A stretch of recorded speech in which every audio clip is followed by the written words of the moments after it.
10,000 stories, 10,000 songs, 10,000 worries, 10,000 wrongs.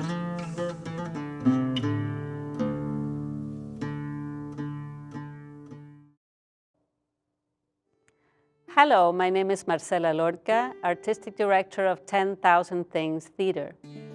We at 10,000 Things often perform plays for people in correctional facilities, senior centers, homeless shelters, and many other community partners. We believe in the power of theater and storytelling in bringing us closer to each other. Because of the pandemic, we're not able to bring our work to our audiences in person, so we decided to reach out to some of them and ask them to share their creativity with us. What you're about to hear are some of the voices from those who are most isolated in this moment. Seniors in Minnesota, either living alone or in facilities, are experiencing intense isolation. For more than 6 months, they have been away from their loved ones and are feeling particularly vulnerable as they face this virus. Our friend, playwright Kira Obelensky, came up with writing prompts to provoke their imagination. We sent those prompts to a variety of groups, communities, and facilities serving seniors across the state. The wonderful actors Regina Marie Williams, Sally Wingert, and Steve Epp will perform a selection of their work for you now. The whole range of responses will be available for you to hear in a podcast series and to read in a blog in the coming months. We're excited to share with you the uniqueness and excellence of these pieces. We celebrate the humanity and the creative expression of each and every person and wish you, our viewers, much peace and health during these times. Take care and enjoy. Scene 4, take 1.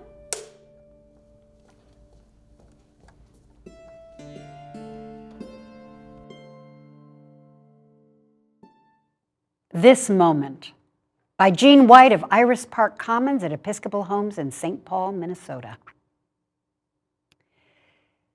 This moment is a very important part of your life.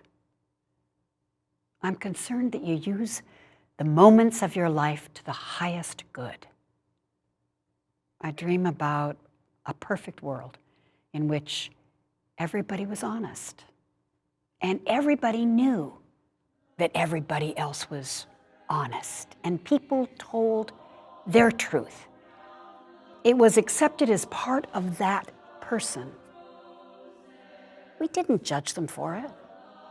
We respected what was on their mind and what was important to them at the moment.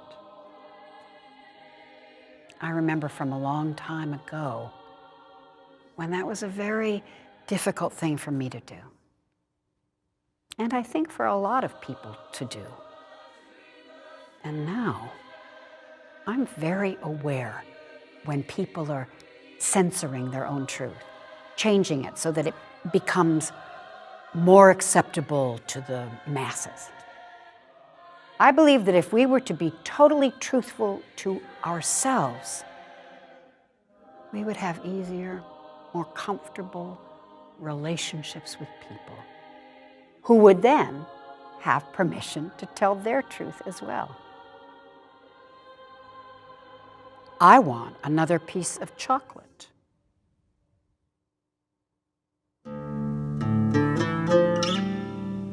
Take 1.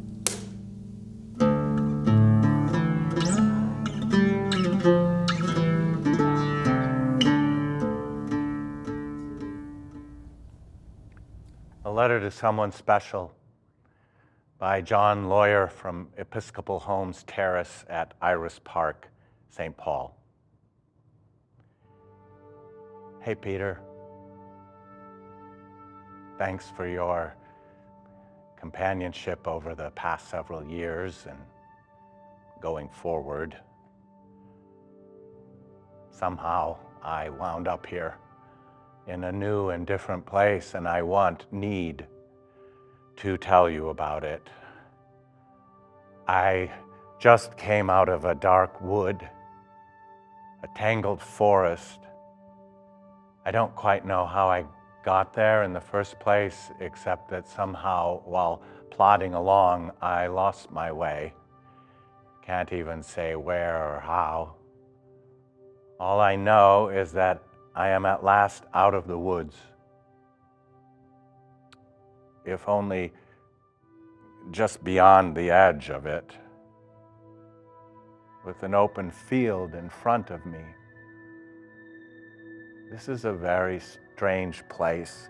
Feels very much betwixt and between, if you know what I mean. The sun is rising to my right, so everything's still in a weird but promising sort of half-light. Do you know what it's like when you get carried away by the current when out for a swim and somehow you are finally able to make it safely back to shore again? Then you look back one last time at what you have just escaped from. Well, it's sort of like that. It's dawn, as I mentioned. The sun is rising in the east.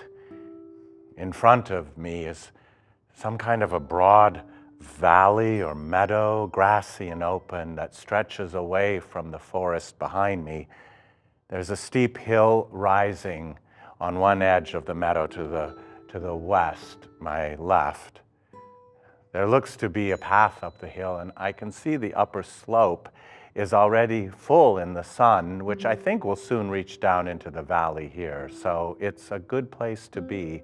I'm happy here, as well as relieved, full of hope and optimism. Things are clearly getting better, though I suspect there's still a long and difficult stretch ahead.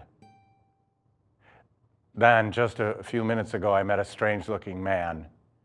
He was dressed in some kind of ancient or medieval outfit, a long off-white tunic down to his ankles with a darker open jacket and a hood thrown back over his shoulders. His face seemed both wise and kind, and he said he had been sent to meet me and lead me to my destination. Not sure where that is, but I have a sense it will be all right. That it is where I will belong and be who I am supposed to be, fully, all the way. He said I should write this note back to you before we leave because I need to remember where I have come from, that it's as much a part of the journey as what's ahead. I spotted a path up the hill towards the sunlit patch, but he said no. We need to go another way, and that I should first pause to be fully where I am now before we start out. I asked about leaving you behind. He said you had your own journey to make, but that we were somehow more united for each going his own way because it is actually all the same way. I don't think I fully understand, but I somehow sense that he is right. And I found the way he gently smiled at my confusion to be reassuring. So, what can I tell you? To make your own way, you must love as deeply and powerfully as you can, for it is a way of love. That much I know for sure. Start with your wife and kids, then Sir Barks-a-Lot, of course. Then reach out to your friends and family. Then the not-chance acquaintances that come your way. The self-centered client, the lady who's like a social leech, your bastard of a boss, and all the rest. Yes, your trip will probably also take you through the dark wood where you will lose your way in all the cares and pleasures, worries, and excitement of this life. But at some point, you too will come to understand that you have to begin all over. Pick up the threads you somehow let drop, find the good road again. I can't tell you when it will happen or where, except that it will not be of your own choosing. And don't expect it to be easy or pleasant. Then, when at last you stand at the edge of the wood yourself, remember me, because I will somehow meet you here too, if I can remain faithful to the rest of my own journey. And you know what? That fact, that bedrock fact that eternal love connects us together always and everywhere, beyond all knowledge, understanding, or experience, that is what will hold me faithful too. Well, my new friend and guide is beckoning to me. I think he's impatient to be on the way because it's a bear of a hike. I don't know how this letter will get to you. He said just to leave it here and not to worry about it. My job is only to write it and not to be concerned about how it reaches you. That will happen as it will, in its own way and time.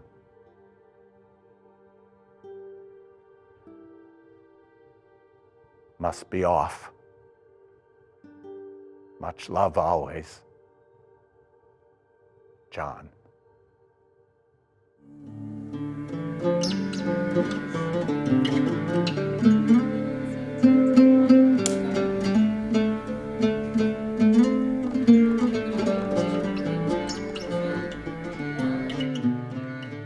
Dance Cinquains by Mary Payne of Episcopal Homes, Terrace at Iris Park, St. Paul, Minnesota.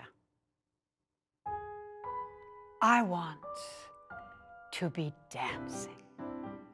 Promenade, minuet, rumba, tango, cha-cha, samba, pulsing. Square dance, barn floor, fiddlers, caller, grand right and left, swing your partner, each one special, earthy. Voyage, seas and islands, heroes, maidens, mythic lore, in festive circle, new rhythms, Zorba. Poland, ancestral home, faith, strength, endurance, joy, polka stomping boots, whirling skirts, freedom. Ballroom, gliding, no lead. Dante, Beatrice, white glow. Gracious hands draw me to his heart. My love.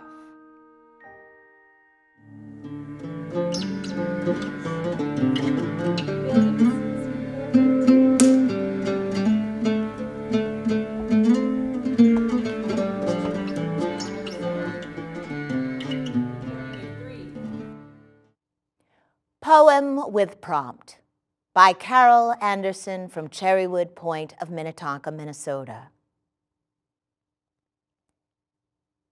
This moment is pale peony pink, just a hint of an eyelash blink. This moment is verdant spring green, like exploring being age 17. This moment is a constant azure blue, learning tasks and earning revenue. This moment is exploding fiery red, the flames ignite and success is spread. This moment is aglow, a burnished gold, repeating of old stories told. This moment is an arc, a bow, after a rain, each color lovely, wonder, a super stain.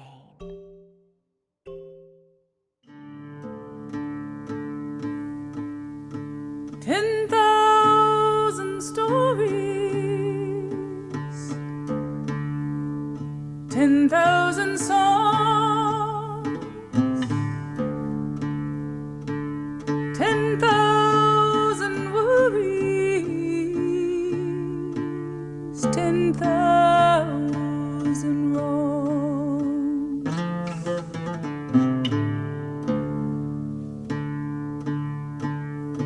10,000 faces, 10,000 words,